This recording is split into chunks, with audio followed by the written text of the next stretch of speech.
Right now, we are going to start our first summer student organization impact series. And I'm very thankful that all of you are here right now. Right now, I just wanted to show my face currently so that way you know who's speaking on the other side of the camera. But once we get started with the presentation, I'll go ahead and shut my camera off so that way all of our eyes are focused on the PowerPoint that I created for you for our topic, which is officer transitions. Now, for our first thing that I wanted to do, just to kind of get a little bit more interactive with you, is kind of get to know you a little bit in terms of where you are right now. So let's go ahead and get started. All right. So in the chat, everyone, I want you to go ahead and type yes for the following questions. So for the first question, we're gonna ask this. Type yes if you had no idea what to do coming into your position.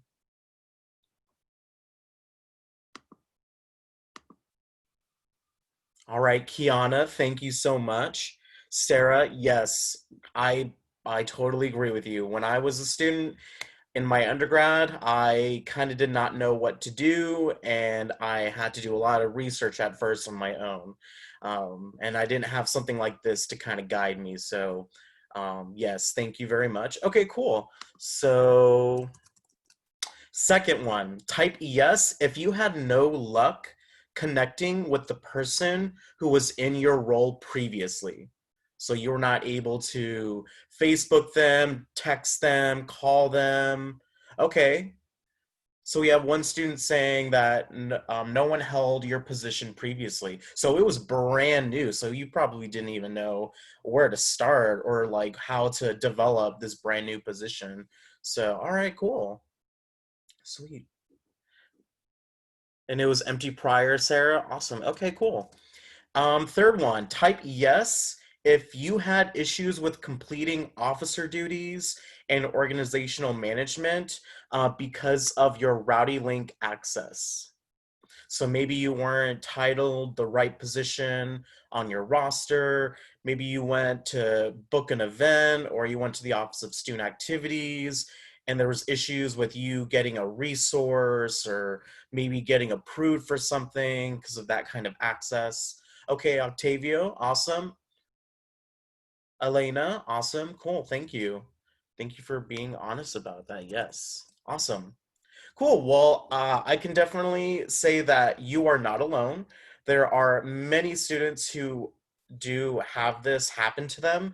And a big reason for it is because their officer transition either never happened or it wasn't as successful for them as it could have been. All right. So before thoughts before we get into the girth of the presentation. Um, do your current officers know about transitions? Is this something that is a practice that your officers do now? And you don't have to type this in the chat, everyone. Just kind of have it as like a thing to think about. If your main answer is no, it's not something that you currently do as an organization, or maybe it's not something you've done already, maybe this is a great time for you to get some knowledge and for this to be an ongoing process for you as an officer, but then for new officers coming in. And I want this to be a conversation that you start now with other officers who may not be with us today during this presentation. And this conversation can be like, what does it mean for all of my officers, including myself, to be on the same page? What does it mean to start documenting everything that I'm doing now and keeping records of everything now so that way in the future, people are able to access all this information and kind of have a better roadmap as to how to successfully accomplish their position. And also creating a checklist for your transition success. What does it mean to accomplish things and know that you have tasks completed, so that way come the fall semester you are ready to go and there will not be any roadblocks in your way for becoming successful. Now, here's a little transition sequence that I want all of us to kind of look at. So, the first one is pre election connection. We're going to talk about this in terms of what does it mean for you to get some knowledge before you even had your position, before you even were elected into your officer position or even was appointed that position. Two, we're going to go over post election learning. So, what does it mean to know more about your position after you were appointed or elected into that position? Three, officer relations. How are you then able, as a new officer, to connect with other officers so that way you are all able to collaborate and be cohesive with what y'all need to do as an organization? And then four, organization progress. So, learning what we're going to learn today and then going through those first three steps, how is all of this going to progress your organization in step four for the future and for the new officer that may come into your position when that time comes for the following year? So let's go over pre-election connections and what this means. So we're going to kind of give you a generalized timeline as we go through these steps as to how you and other officers for the future or now can plan more cohesively on how an officer transition can occur. So the first thing to remember is 1 month prior to elections, and this is of course for an election, not considering appointmentship. But if you're going to be elected or run for an office 1 month prior, you should be documenting, the current officer should be documenting now. So what does that mean in terms of documenting? So basically having all of their processes and procedures on some kind of possible cloud service, maybe inside an office binder, or a folder that they keep all year round that's obtaining all the information that they are being given when they are progressing and excelling at their position. And this is a chance for you to then meet with the executive board about the progress of this documentation. So this is for current officers. So this is something that all of y'all should think about whenever you do know that an election is coming up, and making sure all that information is compiled so that way new officers can have access to all this information. And use a backup. So we know that our world is becoming more green, we're trying to use less paper, and we're also trying to have resources that are more accessible than just handing someone to someone in person. So using a backup such as online storage cloud systems like Google Drive, Microsoft Teams, iCloud, Dropbox, all of these are different online storage cloud platforms that you can utilize when you are trying to document and keep record of things that you've done throughout the year. So that way everything's in one place, and when the new officer comes into position, you just give them the keys to the kingdom, such as the password, the username, and they are able to go in and do whatever they need to, so that way they can start their officer position.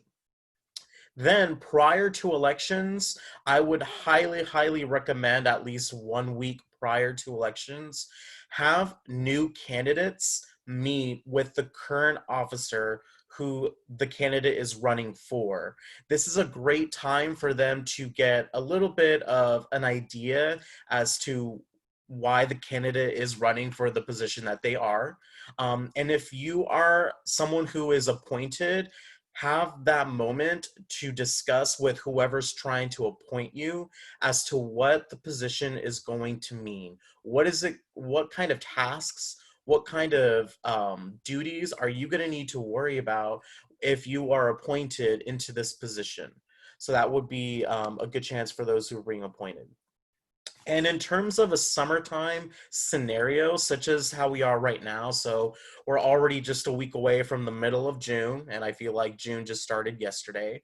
But if it's in the summertime that you've been appointed or you were maybe elected into a role, like I said before, connect with the person who was previously in your role.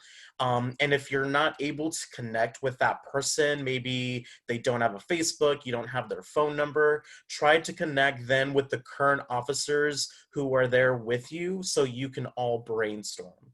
If for some reason that is still not possible, then try to connect with the Office of Student Activities, and we would be happy to go over what you know and how we can research on what would be best fit for your specific type of organization. And we have our email at the end of this presentation, so you can email us at any time. Post-election learning. So after you have been elected, now it's time for you to really get into the girth of what everything you will be doing. So this is when one-on-ones come into play. And this is when you have a personalized meeting with the officer who was in the position that you're now getting, since you were elected for that position, for y'all to talk about and brainstorm all the things that outgoing officer had to deal with and what they had to do throughout their position. So the first thing is to learn about the position in detail. Ask the outgoing officer, how did you do this? How did you do that? How did all this affect you? What's the timeline for this and this and that? This is a great chance for you to talk about all that in detail. You should be able to identify strengths and weaknesses of the outgoing officer. So as the outgoing officer is discussing what they have done, what they were not able to do, how they're discussing things with you, notice those strengths and weaknesses and how you can possibly change that up whenever you are in that new position, since you've been now elected into that position or appointed. Learn tips and tricks of the trade. So a lot of the times we have positions and we think everything is just very black and white. It's just one method of doing something, but maybe that outgoing officer had tips and tricks on how to navigate something a little bit easier than what most people think you should be doing to accomplish it, right? So maybe those are some tips and tricks that you can learn from that outgoing officer. Learn individual timeline. So every timeline is different based on the officer and their position and how they work and how they function. So a president's timeline might be different than one from a VP, one from a secretary, one from a treasurer. So what's the timeline on when that position that you are now elected for needs to turn in certain items or needs to have duties accomplished?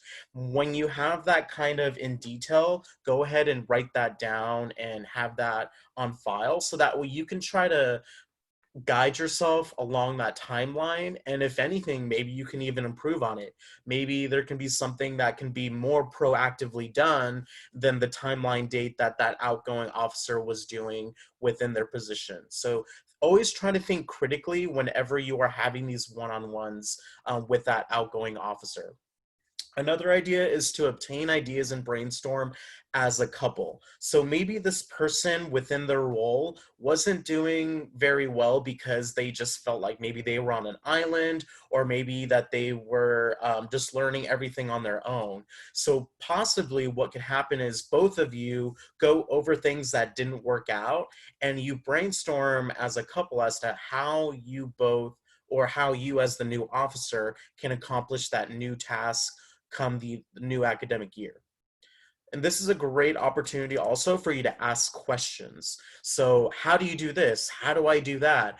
Who do I ask for this or that? This is a great time for you to learn from that outgoing officer on how to do all of this. And a great question that you should always ask is, who will they collaborate the most with? So the outgoing officer at some point must have talked to another officer or a committee or a certain group of current members within the organization for them to accomplish what they were trying to do throughout the academic year.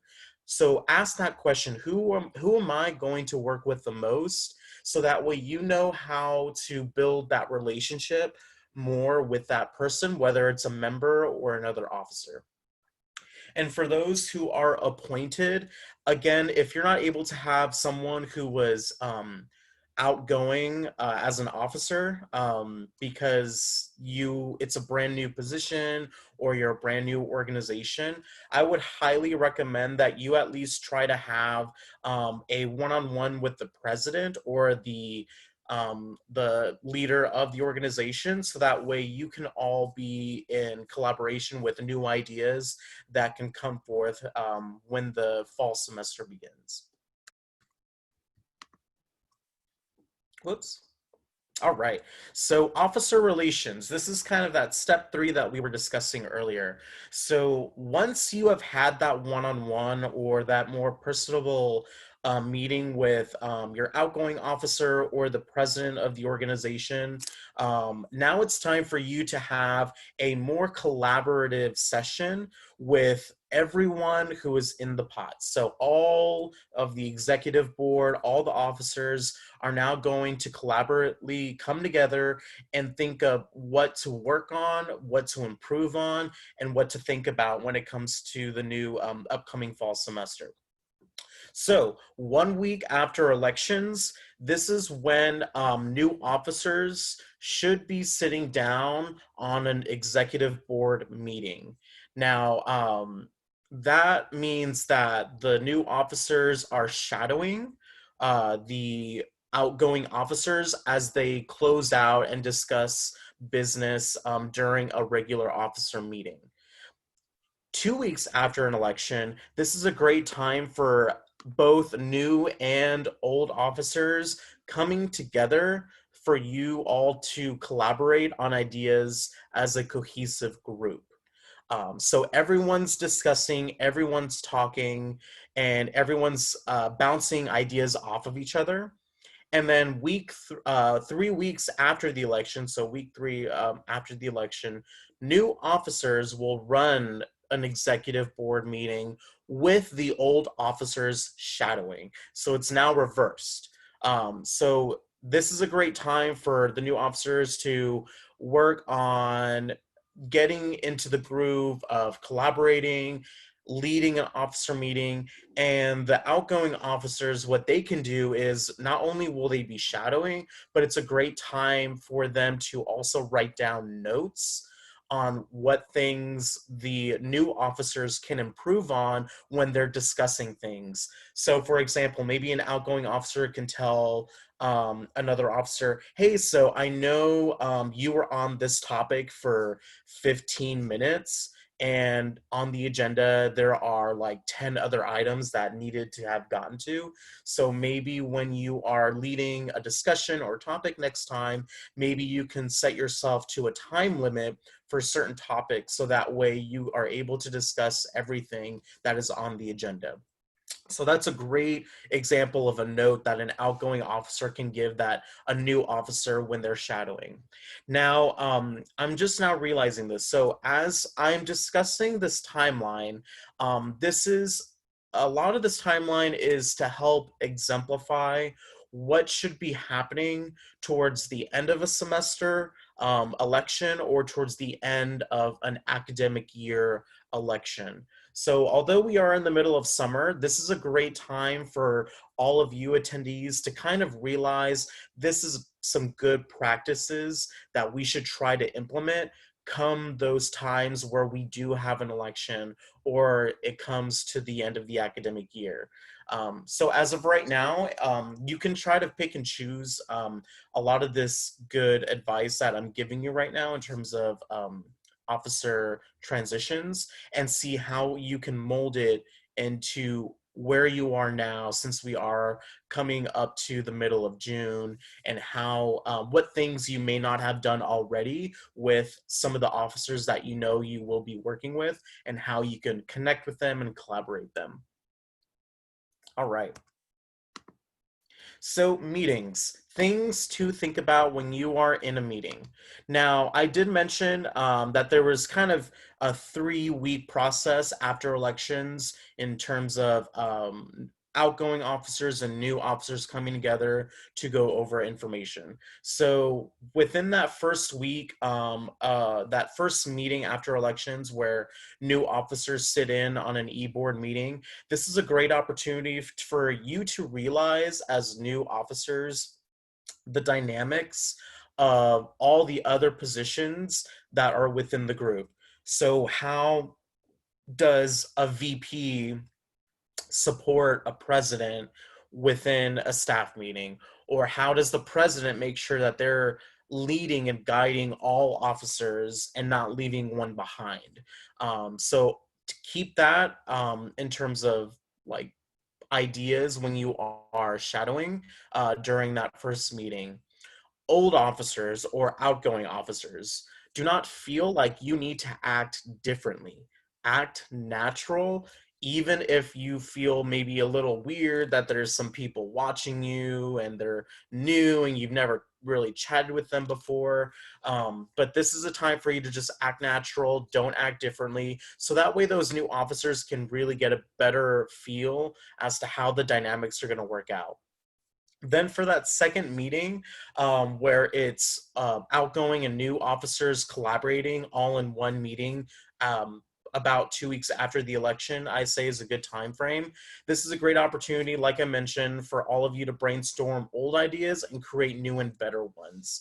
So with these new officers being able to bounce off the information that old officers are giving to wrap up the academic year or the semester, what are some new ideas that they can contribute so that way everyone is able to create more and improved ideas and solutions. And then this is a good time also for you to practice your public speaking skills and small group communication. So if you are a new officer, it's okay to speak up. You might need to do it at some point since you are now a new officer. And don't think that you have to be perfect all the time. We are in college, we are in the university setting. This is the time where we practice and we learn and improve on skills that we may not feel like we're very strong in. So that includes public speaking skills and small group communication. And small group communication just means you and a group of others, such as your officers, coming together, collaborating, and getting things done, and how that looks like in an effective way. Then that third meeting, which is the 3 weeks after the election, where old officers are sitting in and they're shadowing the new officers. Like I mentioned, old officers, this is a time for you to take notes on the meeting and give critiques after. And it is critiques, not criticism. So we don't want to um, skip that line too much. We are here to help our new officers for them to learn as much as they can so that way they can succeed with this organization that you are probably leaving a legacy with. So give good critiques, good constructive critiques as well.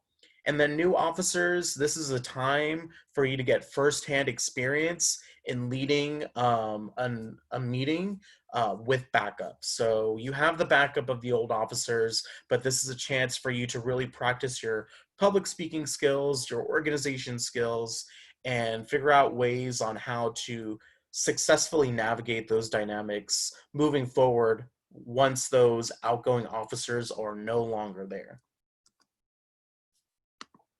All right. So, officer relations, which is a retreat. So, we're going to go over what it means to have a retreat. I'm not sure if I'm pretty sure some people have been on a retreat before in their lifetime, at least once. If not, this could be a new thing for you to grasp, but it's also a fun thing to do. And I would even say a very necessary thing to do, which is a retreat. So this is a time for all officers that are new to come together and really do a lot of collaboration, brainstorming, but a lot of teamwork exercises that will help to bond the officers more closely together as a unit. So that way, come the fall semester, you are able to trust and rely and connect more closely with your other officers within your group. So this is a great chance to really utilize those connections and build them. So you can utilize a retreat in person with, of course, social distancing. Right now, I know that there's still a lot of restrictions, but if you were able to do social distancing with masks on, great.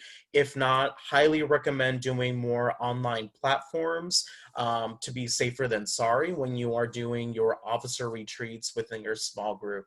And a great place to do online platform retreats would be Zoom. It's a very user-friendly platform if you haven't used it already. Of course, we're using it right now, but in terms of when you and your other officers are going to go and actually create meetings and create breakout rooms and all of that. It's something that you can definitely learn very easily. I trust Zoom. It's a very user-friendly platform.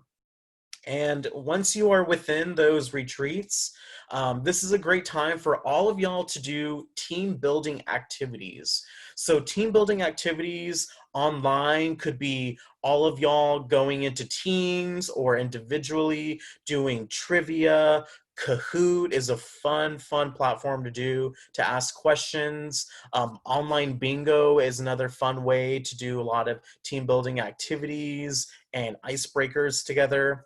And other things that you can do in person, if that's something that you choose to do, is of course all based on the business that you go to or venue that you go to, with their restrictions that they have individually, but possibly in the future an escape room or bowling in teams or zip lining or high ropes or outdoor games, laser tag in teams. All of these things are great icebreakers and good things to do as a team, but that's what you always need to think about when you are doing team building activities. What does it mean to be in a team and how to build that trust and confidence with other officers? Think a little bit of competition. It's okay to be a little competitive when it comes to these activities. There's no harm in a little like friendly competition. There's nothing wrong with that. And a test of wit and activities.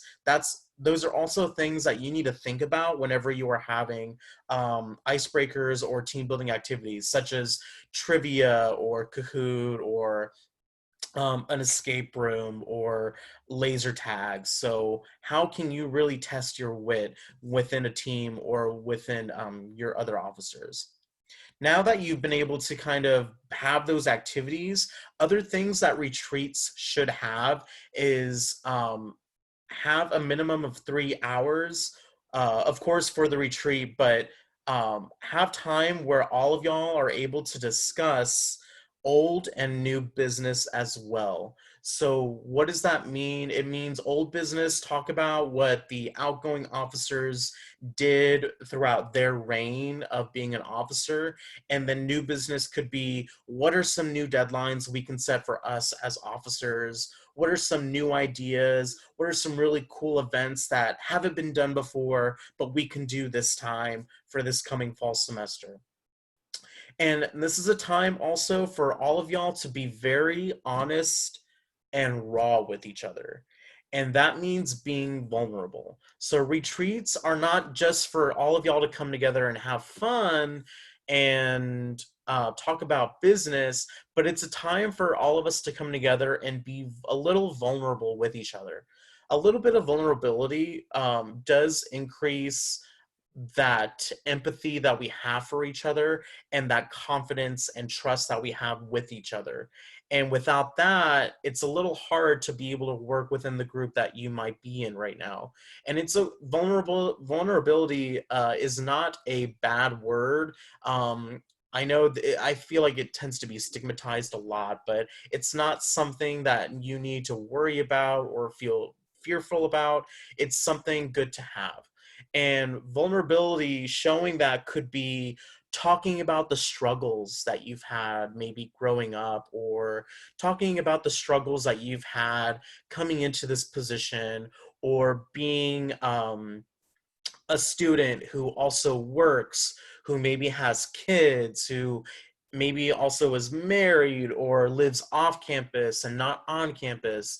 What are all these different things that you have inside that you want to be able to relay to your fellow officers, so that way they can be there for you when the new academic year occurs? So maybe have an hour set aside, maybe an hour and a half, where all of y'all are either in a circle in person, or whether on Zoom or Skype, one on one, one by one, answering different vulnerability questions. And that will definitely help to build that trust and empathetic connection between you and the other officers. Now, like I said before, officer retreats really should be a minimum of 3 hours. I would say it should be more than that, but I know we all have different schedules. Maybe we work and go to school as well, have kids, have families, all of that.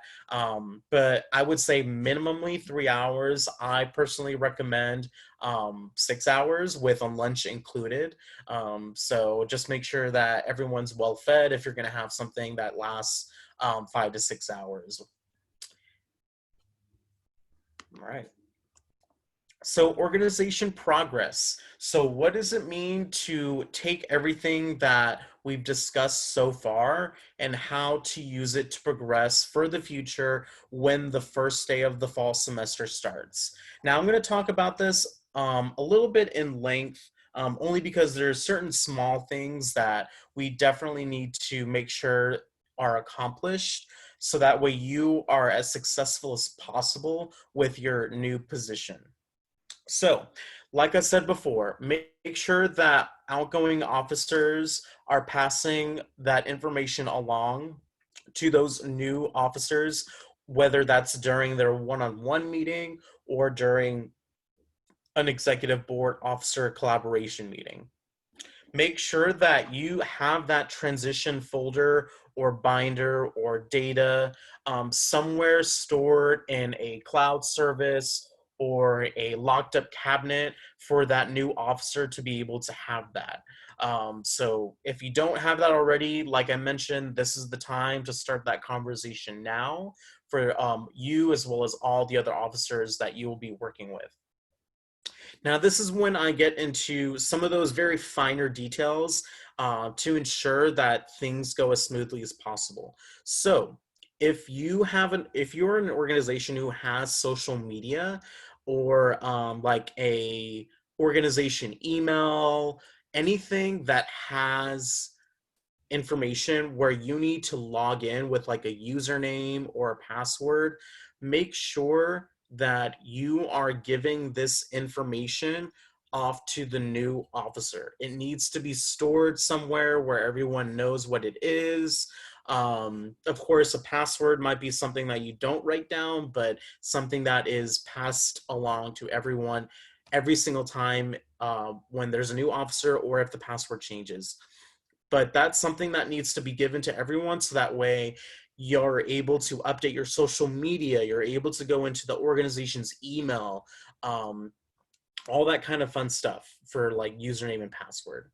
And make sure that you are transitioning management titles and access to those new officers. So in Rowdy Link, you have a roster, and officers should be able to have access to this roster.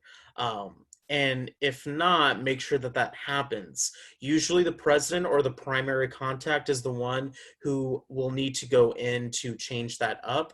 And it's very easy. Once you go into the roster of the organization on RowdyLink, there is a blue little pencil to the right of the name of a member of the organization. Once you click that blue little pencil, you just choose what officer position they want, or that they got, and you submit it, and it's changed. It's very, very easy. This helps because it helps with your involvement transcript. So that way, if you are needing to prove what kind of work and involvement you did at the university to a future job or a nonprofit or a volunteer service, you were able to fully show in detail everything that you've done in your college career in terms of involvement and service. So if you want that officer title to show, you want to make sure that that title is being changed within the roster of your student organization. And usually the primary contact is the one who does that, the president. So make sure that that does happen ASAP. Make sure that you have that management access and routing link up to date. So the primary contact or president will need to go into the roster and change up the access for the new officers to ensure that they are able to do what they got to do for the organization in RowdyLink. So if you're maybe an event coordinator and you need access to event making for RowdyLink, you want to make sure that you go into the roster, you go into your name, and you make sure that your access is turned on for event making within RowdyLink. Same thing for a secretary or treasurer. Treasurer is another good example. Maybe they need access to all the cost center information through UTSA, but they need to make sure that they are able to send in that kind of requests for the cost center if you have money as an organization within your account at UTSA. That would be something that you can manage and make sure that it's turned on. So those are different examples of management access. Student activities, resources, knowledge. So this means that you are able to learn from the officers or even asking our staff or our front desk student staff about what different resources student activities offers you as a student organization. So if you don't know already, and of course, this is all dependent on in-person um, um, events, I guess, or in-person connections come the fall semester, depending on what's going on with social distancing and how we acclimate back to the university setting. But if you go to the front desk of student activities, we are able to check out for you different resources that could be beneficial for you as an organization. So we have different scissors, tapes, staplers, rulers, a paper cutter. We have dollies, we have wagons. We have all sorts of different things that you can check out from our front desk so that we can help you out with whatever project you're doing within your organization. We also have a graphics room, which if some of you don't know already, it is an arts and crafts room that you can check out, and it has a lot of different colored butcher paper in there. We have helium tanks in there. We have different paints for you to decorate maybe a poster or a banner that you want to post on campus to market an event that you're having. That is a room that is for you, and you can check that out at the front desk of student activities. So all these different things are resources that you hopefully now know, of course, but if you ever want to reach out to our office, our front desk, our virtual front desk, or any of our staff members, we'd be glad to go over all those resources for you so you know what is available to you.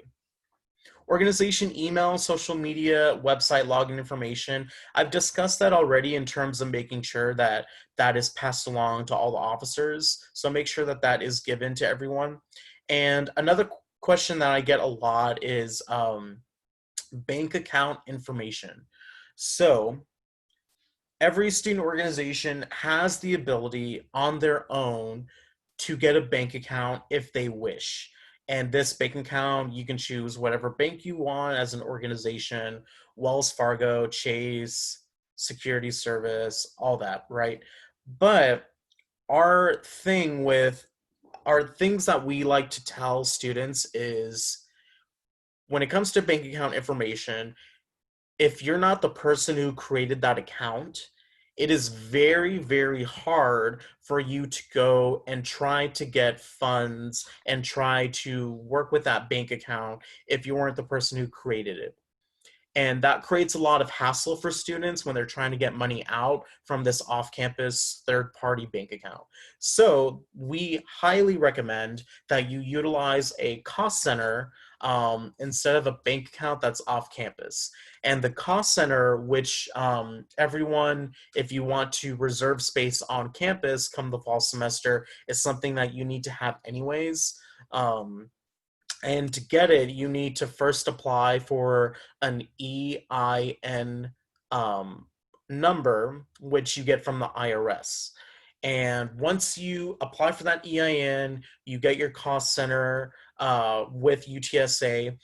Think of it as like a bank account that you have at UTSA, but it's not necessarily a bank. If you will. So you're able to put money into the cost center, you're able to take money out, you're able to know how much is in it, but that's about it. You're not really able to use any kind of platforms to transfer money or do anything with like PayPal or Apple Pay or anything like that. It's a very, very basic account where, like I said, you just put money in, take money out, know how much is in it, and that's it.